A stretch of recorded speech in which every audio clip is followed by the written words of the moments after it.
Hello बच्चों, क्या हाल चाल। आज के लेक्चर के अंदर हम आगाज़ करने जा रहे हैं हमारा चैप्टर नंबर 1 स्टोइकोमेट्री का। ये वीडियो लेक्चर किन बच्चों के लिए है? आप पाकिस्तान के किसी बोर्ड से भी ताल्लुकात रखते हो, Sindh board, federal board, KPK, Balochistan, Aga Khan, कोई भी बोर्ड हो आपका, ये तमाम लेक्चर आपके लिए हैं। इसके अंदर हम तमाम बुक्स के कॉन्सेप्ट को साथ लेकर चलेंगे। भले आप ए लेवल से बिलोंग करते हों, ओ लेवल से करते हों, हमें इस बात से कोई कर्ज नहीं है। ये लेक्चर पूरे पाकिस्तान के बच्चों के लिए है। तो इस लेक्चर के अंदर हम करेंगे क्या?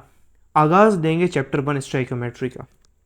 लेफ़्ट हैंड पे आपको नज़र आ रही है हमारी सिंध की किताब, जो कि बड़े बड़े प्रोफेसरों ने मिलके बनाई है। और ये यहाँ पे हमारी फेडरल बोर्ड की 2024 की नई किताब है, वो भी बहुत बड़े बड़े प्रोफेसरों ने बनाई है। ठीक है, तो ये जो बड़े बड़े प्रोफेसरों की किताबें हैं, हमने सिर्फ इसका दीदार करवाया, लेकिन बात हम अपने तौर पर ही स्टार्ट करेंगे। इस लेक्चर में होगा क्या, ये आपको कुछ सवाल नज़र आ रहे हैं। अगर आप इन सवालों को हल कर सकते हैं, ये कुछ सवालात हैं स्क्रीन पर आपको नज़र आ रहे हैं, अगर आप इनको हल कर सकते हैं तो इस लेक्चर में आपको कुछ नया नहीं मिलेगा। इस पूरे स्टोइकोमेट्री को आपको पढ़ने की ज़रूरत नहीं है। अगर ये 3 सवाल अगर आपसे हल हो जाते हैं, मेरे पूरी प्लेलिस्ट मत देखना, कोई फ़ायदा नहीं है। आप इतने क्लियर हो कि आपका एग्ज़ाम इजीली क्लियर हो सकता है। अगर नहीं हो रहे तो आ जाओ फिर। मेरा नाम है करतार कुमार, ठीक है, और आप ये लेक्चर देख रहे हैं अपने प्यारे से चैनल पर। ठीक है, सो सबसे रिक्वेस्ट है, एक काम करें, सब लोग चैनल को सब्सक्राइब कर लें। और हम एक न्यू सीरीज़ का आगाज़ करते हुए चल रहे हैं, जिसके अंदर बिल्कुल कॉन्सेप्चुअल चीज़ों को समझेंगे, रट्टा वट्टा नहीं, कोई जल्दबाजी नहीं होगी, सुकून से, प्यार से और मोहब्बत से हम इन चीज़ों को समझेंगे।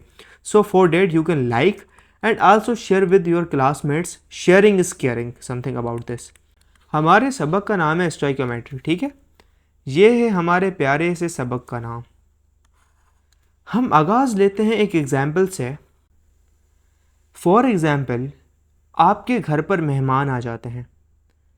आपके घर पर मेहमान आ जाते हैं, कितने? 4 पीपल हैं आपके घर पे जो मेहमान बन के आए। अब इनके लिए आपको चाय बनानी है। ठीक है, इनके लिए क्या करना है? आपको चाय बनानी है। अब आप चाय कैसे बनाएंगे 4 लोगों के लिए? आपकी जो अम्मी है उसने आपको सिखाया होगा, या आप चाय बनाते होंगे। तो 4, अगर आपको कितने कप बनाने हैं चाय, बेसिकली 4 पीपल है तो आपको 4 कप चाय चाहिए। 4 कप बनाने हैं। ठीक है, इसके लिए क्या क्या करोगे? आपको एक हिसाब होगा, यार 3 कप आप क्या लोगे? मिल्क लोगे, 1.5 कप आप पानी लोगे, और 1 कप पे आप तकरीबन 1 चम्मच, आप 1 चम्मच से थोड़ा कम डालोगे, क्या कहते हैं, पत्ती। तो 4.5 अगर आपके ओवरऑल कप बन रहे तो आप 4 स्पून डालेंगे पत्ती के। ठीक है, और 1 कप पे 1.25 चमचा आप चाय पत्ती डाल, जो है ना, वो डाल रहे हैं, क्या कहते हैं, चीनी। मैं रियल हिसाब बता रहा हूँ। ठीक है, तो देर इज़ 4 कप, 4 पे आपको 5 डालनी पड़ेगी, लेकिन 4.5 हैं तो आपको 5.5 डालने पड़ेंगे। तो 5.5 स्पून आपको डालने पड़ेंगे, या 6 तो ज़्यादा हो जाएगा, 5.5 स्पून, या थोड़ा सा ज़्यादा 6 भी कर लें, कोई प्रॉब्लम नहीं है। कम से कम 5.5 स्पून आपको शुगर डालनी होगी। ये हिसाब होगा जो कि आपकी वालदा ने, किसी ने आपको सिखाया होगा।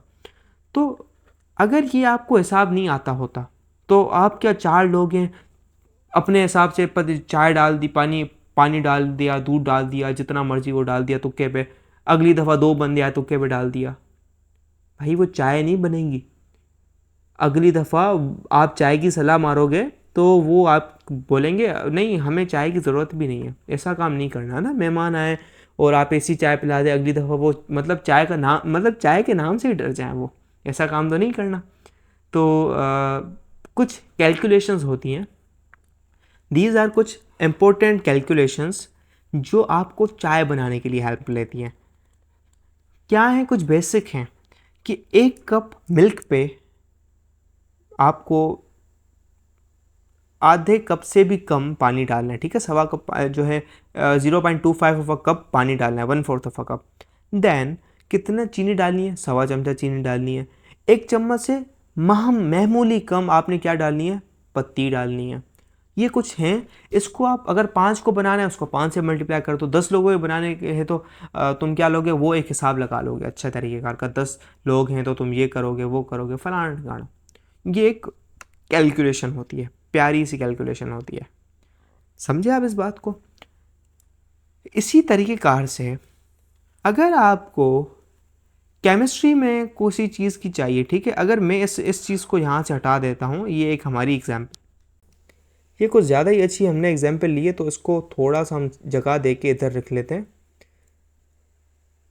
कि अगर आपको रिवीजन में बात आ जाए तो यहाँ पे लिखी हुई हो चीज़, ठीक है, हमने यहाँ पे रख दी इस चीज़ को। तो यही चीज़ हमें केमिस्ट्री के अंदर होना है। अगर आप बैटरी बनानी है, आपने क्या करनी है, बैटरी बनानी है। तो बैटरी बनाने के लिए होगा क्या, सवाल आएगा आपको कितना H2SO4 डालना है, कितना H2SO4 चाहिए। भाई तुक्के से तो नहीं डालेंगे, कभी कितना कभी कितना, कभी कितने मिनट्स डाल लिए, ऐसे होता है कि घर में आप सब्जी बना रहे हैं, कभी 2 चम्मच डाल लिया, कभी 1.5 चम्मच डाल लिया, मतलब अंधी पे नहीं भाई, कैलकुलेशन होती है कितना H2SO4 चाहिए। ज़्यादा डालोगे ख़राब हो जाएगा, कम डालोगे फ़ायदा नहीं देगा। तो दीज काइंड्स ऑफ कैलकुलेशन आपको ज़रूरत है। हम स्टोइकोमेट्री पढ़ क्यों रहे हैं, why do we need this. भाई मैं आपको ये समझा रहा हूँ हमें नीड क्यों है स्टोइकोमेट्री पढ़ने की, वाई समझा रहा हूँ मैं आपको। दूसरी एग्जाम्पल मैं आपको देता हूँ। फॉर एग्जाम्पल आपको NH3 अमोनिया बनानी है अपनी जो इंडस्ट्री में या इस लैब के अंदर, अमोनिया लैब के अंदर आपको बनानी है, इंडस्ट्री में नहीं। अब आपको कितना रिएक्टेंट चाहिए होगा, मतलब कितना रिएक्टेंट चाहिए। देखें लेबॉर्ट्री के अंदर चीज़ें महंगी होती हैं और आपको कैलकुलेशन करनी होती है, उतनी बनानी होती है, उस हिसाब से बनानी होती है कितना रिएक्टेंट चाहिए। अब कैसे पता चलेगा किसी चीज़ के लिए हमें क्या चीज़ चाहिए, तो ये कैसे पता चलेगा, ये क्वेश्चन मार्क है ना। और इसी तरीके के फर्दर मोर चीज़ें हैं। कोई भी आपको प्रोडक्ट चाहिए, उस प्रोडक्ट के लिए आपको कितना रिएक्टेंट चाहिए,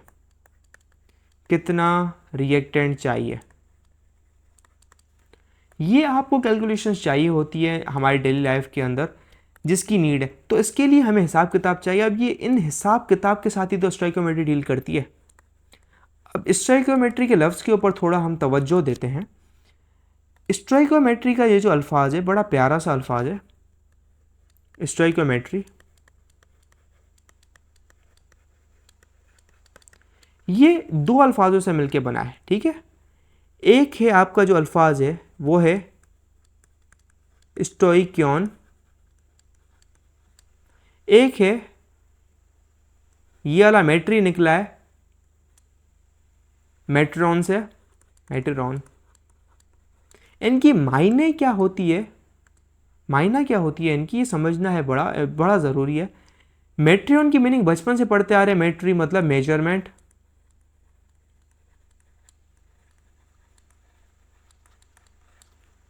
स्टोइकियन की एलिमेंट होती है, पार्टिकल होती है, ये मीनिंग होती है एलिमेंटल मेजरमेंट, कि कोई चीज़ एलिमेंट, कंपाउंड या कोई पार्टिकल आप एलिमेंट्री एंटिटीज इसको कंसीडर करें, ठीक है। तो कितने एलिमेंट्स भाई चाहिए, कितनी तादाद में चाहिए, जैसे हमें वो उतनी यील्ड मिल सके, उतनी प्रोडक्ट मिल सके, कोई चीज़ आया ना हो। Got it. आप घर पे डेली रात को खाना बनाते हैं ना, तो लोगों को गिनते हैं कितने लोग हैं तब खाना बनाते हैं, तो कैलकुलेशन डालते हैं कुछ ज़ाया ना हो, एक्स्ट्रा प्रोडक्ट ना बन जाए। उस कंडीशंस आपको चाहिए भाई, 4 लोगों के लिए खाना बनाना है, कंडीशन आप कैसे बनाओगे यार। तो ऐसा बनाना है कि ना कम पड़े ना ज़्यादा बने, ये नीड है। घर के लिए एग्जाम्पल है, केमिस्ट्री में क्यों नहीं होगी। तो स्टोइकोमेट्री की एक प्यारी सी डेफिनेशन आ जाती है हमारे पास, स्टडी ऑफ, ये किसके साथ डील करती है, quantitative relationship between reactant and product in a chemical reaction, ठीक है। केमिकल रिएक्शन के अंदर क्वांटिटेटिव आपको क्या बताती है, कितनी चीज़, क्वांटिटेटिव मतलब यार कितनी क्वांटिटी की चीज़ें मिलके कितनी क्वांटिटी बना रही है। क्वालिटेटिव होती है क्वालिटी मालूम करना, उसकी हम सिफत मालूम करें। कुछ चीज़ें मेजर नहीं की जा सकती, मेजर, लेकिन दिस इज़ मेजरेबल, इसलिए हम इसको क्वांटिफाई कर रहे हैं। एंड ये क्या कर रहे हैं, क्वांटिफाई कर रहे हैं। वेल स्टोइकियोमेट्री हमारे फेडरल के बोर्ड के अंदर अच्छी सी डेफिनेशंस हैं यहाँ पर।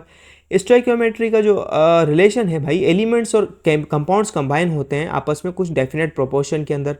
डेफिनेट प्रोपोर्शन यानी कि अगर पानी बनाना है तो 2 हाइड्रोजन के मॉलिक्यूल्स एक ऑक्सीजन के साथ मिलेंगे। कभी ऐसा नहीं होगा कि 4 हाइड्रोजन एक ऑक्सीजन से मिले, कभी ऐसा पॉसिबल नहीं है। ये एक प्रोपोर्शन डेफिनेट है, this is an definite proportion, कभी ऐसा नहीं होगा। So this is a kind of definite proportion, got it, this is an definite proportion. अब भाई इसका काम क्या है, ये क्वांटिटेटिव रिलेशनशिप पे केमिकल रिएक्शन में जो नीड होती है उसको पढ़ती है। हमारी सिंध की किताब के अंदर अच्छी डेफिनेशन लिखी हुई है, इट डील्स विद द, आप भी लिखें बड़े प्यार से। अगर आपको इन नोट्स का पीडीएफ चाहिए तो हमारे व्हाट्सएप नंबर पे कांटेक्ट करें और हम आपको ग्रुप में ऐड करेंगे। वहाँ पे तमाम केमिस्ट्री के नोट्स आपको प्रोवाइड होंगे जो भी डेली के बन रहे हैं यहाँ पर, ठीक है। तो जल्दी जल्दी ज्वाइन हो जाएं। और दूसरी अनाउंसमेंट ये कर दी है, हमारी क्लासेस चल रही हैं, क्या बैचेस चल रही हैं, क्लास 9, 10, 11, 12 की, ठीक है। 9, 10, 11, 12 सब की बैचेस चल रही हैं। फेडरल बोर्ड और सिंध बोर्ड के तमाम सब्जेक्ट्स की आपको चाहिए, physics, math, computer science, English, chemistry वगैरह जो भी चाहिए सब मिलेगा आपको। उसकी 1-on-1 प्राइवेट भी है, ट्यूशन्स भी हैं, और उसके साथ साथ आपके बैचेस भी हमारे चल रहे हैं। अल्हम्दुलिल्लाह हमारे बच्चों ने, फेडरल बोर्ड के बच्चों में 100 बच्चों ने 95% से प्लस हासिल किए हैं। So this is what we teachers. हम गेस्ट पेपर आपको टारगेट पेपर ट्यूशन्स के अंदर देते हैं। हमारी जो फैकल्टी है उसके अंदर इंटरनेशनल टीचर्स हैं, पाकिस्तान की बेहतरीन फैकल्टी। दिस इज़ मी, जिन्होंने कलेक्ट किया लोगों को साथ के अंदर, और बहुत बेहतरीन से बेहतरीन असातिज़ा हमने निकाले पाकिस्तान के लिए, क्योंकि हमने ये चीज़ नोट की कि बेहतरीन असातिज़ा की कमी है जो कि अच्छे से पढ़ा रहे, बहुत बहुत बहुत बहुत नाम होने के जो है ना बराबर है। कोई क्या पढ़ा रहा है, कोई, हमने एक टीम बनाई और हम ट्यूशन्स दे रहे हैं बच्चों को। एम कैट की तैयारी कर रहे हैं, ई कैट की तैयारी कर रहे हैं। अगर आपको एम डी कैट और ई कैट की तैयारी करवानी है तो आप आ सकते हैं। हम बहुत ही ज़्यादा रीज़नेबल हमारी प्राइसेस हैं, हमारी ट्यूशन फ़ी हैं। Notes, target paper, practice sheet, weekly test, monthly test वगैरह सब लिए जाते हैं। एंड टिप्स एंड ट्रिक्स जो एग्जाम ओरिएंटेड है, हमें पता है गेस्ट पेपर से हमारा 70% पेपर आता है। इस नंबर पे कांटेक्ट करें, डिटेल्स डालें, हम आपको डिटेल भेजेंगे। एंड अपने आप को जल्द से जल्द रजिस्टर करवाएं और यकीनी बनाएं। First year class Sindh board की भी क्लासेस चल रही हैं, प्राइवेट 1-on-1 और बैचेस भी। तो वहाँ पे आपको कॉन्सेप्चुअल क्वेश्चंस, एमसीक्यूज वगैरह सब कुछ दिया जाएगा। वेल हमारी गुफ्तगू ये थी, हम एक बड़ी प्यारी सी डेफिनेशन यहाँ पर लिखें जो कि हमें काम दे, ठीक है। तो स्टोइकियोमेट्री की हमारी जो डेफिनेशन आती है वो आती है, इसकी definition. So the definition is के it deals with the study of relationship, quantitative relationship. कौन सा भाई? क्वांटिटेटिव, यानी क्वांटिफाइबल जो हो वो चीज़। क्या है? Quantitative relationship between reactants and products. आगे लिखने की ज़रूरत नहीं है, वो तो अंडरस्टूड बात है, बैलेंस केमिकल इक्वेशन ही होगी, ठीक है। 9 क्लास के अंदर पढ़ के आए हैं आप वो चीज़। तो ये बेसिकली एक जनरल सी बात है जो कि आपको याद करनी है। Well let's come to the topic. You know that, हम किताब के अंदर थोड़ा सा अगर हम इन हों और इसको अंडरस्टैंड करने की कोशिश करें तो बात क्या कही जा रही है। You must know that oxygen gas and hydrogen gas chemically combines to form water. क्या कहते हैं भाई? ऑक्सीजन गैस और हाइड्रोजन आपस में कंबाइन होती है। क्या कह रहा है भाई? आप लिखो उसको गौर से, थोड़ा फरमाओ उसको। ये कह रहा है H2 प्लस O2 मिलके बनाता है H2O, राइट? बिल्कुल सही बात है इनकी। Stoichiometric amount of hydrogen oxygen के बगैर आप नहीं मालूम कर सकते कि कितना पानी बनेगा, ठीक है। अगर आपको नहीं पता कि कितना हाइड्रोजन कितने से मिलकर बनता है और स्टोइकियोमेट्रिक आपको नहीं पता चलेगा, अगर मैं 1 किलो ये दूं 2 किलो ये दूं तो ये कितना H2O बनेगा, आपको नहीं पता, फ़ायदा क्या इस चीज़ का। तो यही चीज़ इसकी क्वांटिटी के साथ क्या रिलेशनशिप है आपस में, यही रिलेशनशिप स्टोइकियोमेट्री पढ़ती है। सिंपल थिंग इज डैट, ठीक है। जो ऊपर बात कही जा रही है, अगर आपको 12 कप कॉफ़ी के बनाने हैं, हमारी सिंध बोर्ड की किताब के अंदर 12 कप अगर आपको कॉफ़ी के बनाने हैं तो आपको पता होना चाहिए कितनी चीनी डालनी है, कितना मिल्क डालना है, कितना वो कॉफ़ी डालनी है, राइट नाउ। तो हमारे प्रैक्टिकल यूजेस में बहुत बहुत सारे एग्जांपल्स हैं। हमें कंबशन करवानी होती है, केमिकल्स स्प्रे बनाना होता है, परफ्यूम बनानी होती है, परफ्यूम में कितना मरकरी डालना है, कितना परफ्यूम डालना है, ठीक है। सो ये चीज़ें हैं, आपको बहुत ज़्यादा इंपॉर्टेंट है। स्टोइकियोमेट्री क्या करती है, अमाउंट देती है आपको ईच रिएक्टिंग स्पीशी की, मतलब जो रिएक्टेंट है, और आपको कितना उससे वो इस्तेमाल होगा और आपको डिज़ायर्ड प्रोडक्ट मिलेगा, ठीक है। स्टोइकियोमेट्री एक इंपॉर्टेंट टूल है भाई, बहुत सारे प्रॉब्लम्स लेबॉर्ट्री के अंदर, इंडस्ट्री इंजीनियरिंग के अंदर और फूड मैन्युफैक्चरिंग, दवाइयों की फैक्ट्रीज के अंदर, फार्मास्यूटिकल के अंदर और बहुत साइंसेस के अंदर इस्तेमाल के अंदर आते हैं। हम इस बुक को ये रीड आउट कर रहे हैं जो मैं पढ़ रहा हूँ अभी, but it is based on the assumption that the reactant molecules are completely converted into product. In fact, many chemical reactions are reversible to some extent. Further, in chemical processes, side reactions also occur. Basically, इसके अंदर एक आपको assumption लेनी है। Stoichiometry भी जब भी आप पढ़ते हैं, किसी भी केमिकल रिएक्शन को अंडरस्टैंड करते हैं, आप क्लास मैट्रिक में कुछ चीज़ें पढ़ के आए हैं, किसी काइंड के रिएक्शंस होते हैं जैसे H2 प्लस I2, ये एक रिवर्सिबल रिएक्शन है।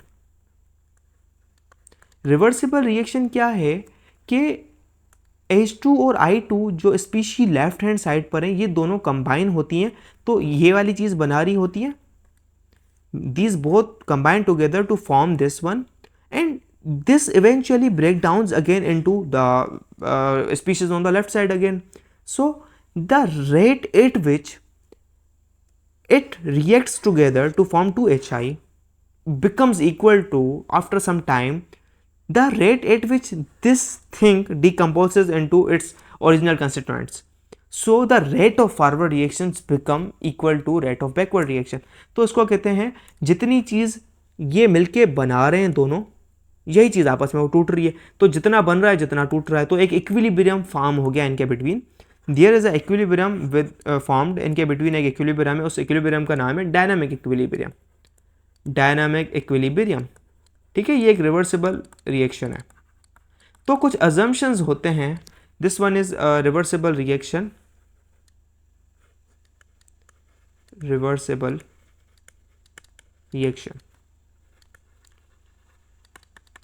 तो कुछ एजम्पशंस हैं जो आपको दिमाग में रखने होते हैं पढ़ने के लिए। आप स्टोइकियोमेट्री की कैलकुलेशंस के लिए कुछ चीज़ें याद रखते हैं, वो क्या है, पहली जो चीज़ है जो कि आपको दिमाग में याद रखनी होती है, reactants convert into products completely. ये ज़हन में याद रखनी होती है कि जो आपका रिएक्टेंट है वो 100% आपका कन्वर्ट हो जाना चाहिए प्रोडक्ट के अंदर, मतलब कोई चीज़ रहनी नहीं चाहिए, राइट। दूसरी चीज़ आपको अजम्पशन ये होनी चाहिए कि there is no reversible reaction, यानी all reactions are irreversible reactions. Reaction should not be reversible. Reversible होगा तो रिजल्ट आपका नहीं आएगा, क्योंकि डील नहीं करेगी। रिवर्सिबल क्यों डील नहीं करेगी, सवाल ये आता है। देखो स्टोइकियोमेट्री कहती है आपका कितना प्रोडक्ट है, ये कितने में फॉर्म हो रहा है, सिंपल। लेफ्ट हैंड साइड पे जो स्पीशीज हैं वो राइट हैंड साइड पे फॉर्म हो रही है। अगर ये इसका रेट और इसका रेट बराबर हो जाएगा, बेसिकली ये कभी रिएक्शन एंड ही नहीं होगा। और पहला पॉइंट कहता है हमें भाई रिएक्टेंट टोटली कन्वर्ट होने चाहिए प्रोडक्ट के अंदर, तभी तो कैलकुलेशन देगा, अदरवाइज तो रिएक्शन हुआ ही नहीं। So these kinds of assumptions आपको समझने होंगे। सेकंड चीज़ है तो मतलब वो पहले पॉइंट को एग्री नहीं करना, और जब पहले पॉइंट को नहीं करेगा तो आपकी वो आइडियलिटी ही बरकरार नहीं रहेगी उस चीज़ की। Well, next thing is that आपके पास, next thing is that side reaction can not occur if it, अगर ये हो रहा है, अगर ये ऐसा हो रहा है, इफ इट इज सो, अगर ये हो रहा है ऐसा, तो so include this in balanced chemical equation. अगर ऐसा हो रहा है तो बैलेंस केमिकल इक्वेशन में इसको इंक्लूड कर लो, ठीक है, जो आपकी रिएक्शन वाली है। सिंपल, ये कुछ बातें हैं, ये आपको समझ होंगी। अब साइड रिएक्शन होता क्या है? फॉर एग्जाम्पल हम क्या करें, हम कार्बन को जलाएं with in presence of oxygen, right. हम कार्बन को जलाते हैं इन द प्रेजेंस ऑफ आपकी प्यारी सी ऑक्सीजन। तो एक चीज़ हो सकती है छोटी सी, वो है साइड रिएक्शन। अब वो साइड रिएक्शन क्या होगा? कार्बन प्लस ऑक्सीजन O2, ये आपका देगा कार्बन डाइऑक्साइड। लेकिन हमेशा ऐसा नहीं होता, कभी कभी ऑक्सीजन अगर लो क्वांटिटी में है, लेस है, लो है, लेस है, तो क्या होगा, इधर एक कार्बन मोनोऑक्साइड भी बनती है, ठीक है। This is a side part. तो हमें तो लगा कार्बन डाइऑक्साइड बनेगी, लेकिन इवेंचुअली ये भी आ गई प्रोडक्ट के अंदर। अब आपको कह रहा है कि भाई साइड रिएक्शन कैन नॉट अकर, ठीक है, side reaction should not occur. भाई नहीं होना चाहिए साइड रिएक्शन, मतलब अगर साइड रिएक्शन आ गया आपका प्रॉब्लमेटिक चीज़ आ जाएगी। अगर हो रहा है जस्ट लाइक इन केस, तो भाई इस चीज़ को भी इस बैलेंस इक्वेशन में डालो। उसको पहले बैलेंस इक्वेशन क्या थी आपके पास? ये आपको पता नहीं था साइड रिएक्शन हो रहा है, लेकिन हकीकत में हो रहा था, तो उसको भी भाई इंक्लूड करो इसे, ठीक है। शुड नॉट अकर, इधर मस्ट नॉट। भाई मैं एक यहाँ पे रेस्ट्रिक्शन डालनी है, तो वैसे मेरी इंग्लिश थोड़ी टूटी फूटी है, please compromise with that, but जो कॉन्सेप्ट्स आपको मिल रहे हैं वो आपको कहीं पे भी नहीं मिलेंगे। सो हम इसको थोड़ा सा डिज़ाइनिश करके बना लें, जैसे आप रिवाइज करें तो आपको नोट्स में पता भी चले। So this one is side product,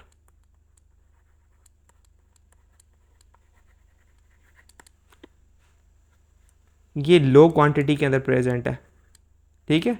क्यों हुआ साइड प्रोडक्ट? यहाँ पे लिख लो, यहाँ पे कुछ मतलब बिकॉज कुछ O2 is low in quantity, in low in amount. भाई कम अमाउंट के अंदर O2 है, इसलिए ये हुआ, ठीक है। तो ये सिंगल स्टेप में नहीं होता, मल्टीपल स्टेप के अंदर रिएक्शन होता है। तो ये कुछ एजम्पशन है जो कि आपको मानने होते हैं अगर आप इसको जो है ना आगे लेके चल रहे हो। नेक्स्ट टॉपिक होगा 1.1 मोल एंड एवोगाड्रो नंबर, और पंजाब बोर्ड की किताब के, हमारे फेडरल बोर्ड की किताब के अंदर जो आपके पास है, हमने इसको भी जहन में रखते हुए आपको समझाया, वो भी मोल होने वाला है। इंशाल्लाह ताला इसको बहुत अच्छे तरीके से समझाएंगे। और ये आपको है, और बैलेंस केमिकल इक्वेशन क्या बताती है? ये बताती है कि कितने एलिमेंट, कितने कंपाउंड आपस में रिएक्ट करके कितनी चीज़ बनाएंगे और क्या बनाएंगे। सिंपल, बात को सिंपल रखो, लंबा नहीं करना। सो आज के लेक्चर के अंदर हमने इन तमाम चीज़ों को समझा, और ये वाले जो सवाल है इंशाल्लाह ताला आने वाले लेक्चर्स के अंदर हम जो कॉन्सेप्ट बिल्डअप करेंगे वहाँ से हम अंडरस्टैंड करेंगे। तो मिलते हैं नेक्स्ट लेक्चर के अंदर। मेरा नाम है करतार कुमार, फिर से बता दिया जाए, और मेक श्योर चैनल को आप लोगों ने सब्सक्राइब कर लिया और हमारे लिए वीडियो को लाइक कर दिया हो। हम सारे कॉन्सेप्ट को अंडरस्टैंड करेंगे। तो तब तक के लिए अल्लाह हाफ़िज़, पढ़ते पढ़ाते रहो।